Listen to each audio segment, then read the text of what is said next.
I was a little kid, I remember some of my first video camera projects which I edited way back when I was less than 10 years old. Now I'm 27, so that's our decade of experience in creativity under my belt.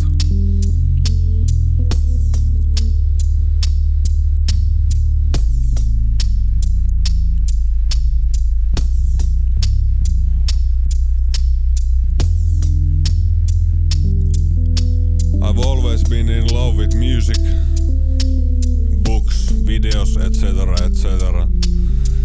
There is something spiritual in there for me. Working with inspiring and interesting creative projects is what keeps me healthy and happy in life.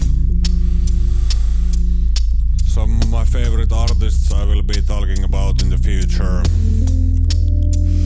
Just to let you know, if you wanna share my art with a friend, that is always